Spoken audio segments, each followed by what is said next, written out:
In the cozy little town of Willow Creek, nestled beside a whispering forest, lived a brave and curious girl named Lily.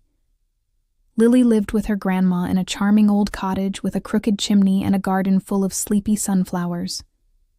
One evening, as Grandma tucked Lily into bed, a strange sound echoed through the house.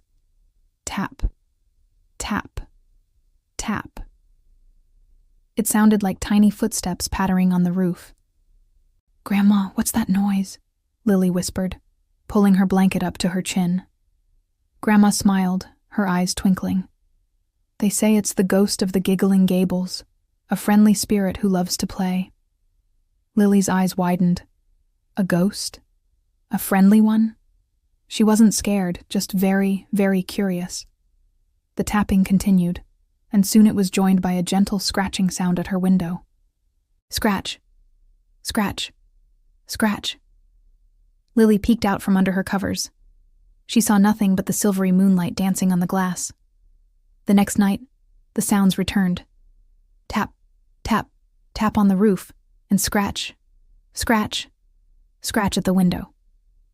This time, a soft, mournful whoo floated down the chimney. Lily sat up in bed. The ghost of the giggling Gables seemed to be having quite a party. "I'm going to solve this mystery," she declared to her teddy bear, Barnaby. The following day, Lily became a detective. She put on her special thinking cap, which was actually a bright yellow rain hat, and set out to find clues. First, she investigated the roof. She couldn't climb up, of course, but she walked all around the cottage looking up. She noticed a big oak tree with long, sturdy branches that stretched out like arms right over the shingles. On one of the branches, she spotted a few fallen acorns. She mumbled, tapping her chin just like a real detective.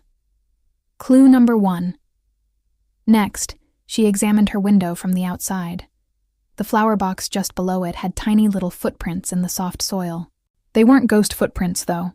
They were small and delicate, with tiny claw marks at the tips, and beside the footprints, she found a single sleek black feather. "Aha!" she exclaimed. Clue number 2. Finally, she tackled the mystery of the woo sound coming from the chimney. She peered up the dark opening from the fireplace. It was too dark to see much, but she could feel a gentle breeze. Then, she noticed something her grandma had left on the mantelpiece. A beautiful, old bottle. When the wind from the chimney blew just right, it whistled across the top of the bottle, making a soft, ghostly whoo sound. Clue number 3, Lily cheered. That night, Lily was ready. She wasn't waiting for the ghost in her bed. Instead, she sat by her window with Barnaby, a small bowl of nuts and seeds resting on the sill. Just as the moon climbed high in the sky, the sounds began. Tap, tap, tap. Lily looked up towards the roof. A mischievous squirrel was scampering along the branch of the big oak tree, dropping acorns onto the cottage roof. So that was the tapping. Then came the scratch. Scratch. Scratch at her window. A sleek black crow landed on the flower box, pecking at the glass, probably curious about its own reflection in the moonlight. Its little feet made the scratching sound Lily had heard every night. And finally, the whoo. A breeze drifted down the chimney, and the old bottle on the mantelpiece began to sing its breathy, mournful song. The ghost of the giggling Gables wasn't a ghost at all. It was a team of nighttime critters and a windy old bottle. Lily giggled. She opened her window just a crack and pushed the bowl of nuts and seeds onto the outer ledge. The crow hopped over, pleased with the treat.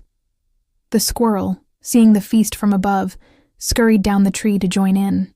From then on, Lily looked forward to the nighttime sounds. The tap-tap of the squirrel, the scratch-scratch of the crow, and the whoo-whoo of the bottle weren't spooky anymore. They were the sounds of her secret nighttime friends, her very own orchestra of the night. She would lie in bed, listening to their hello, and whisper back, "Hello, friends. Sweet dreams." And with the gentle, familiar sounds lulling her to sleep, Lily and Barnaby would drift off into the sweetest dreams themselves. The giggling gables were indeed full of giggles, but they were Lily's, the happiest sound of all.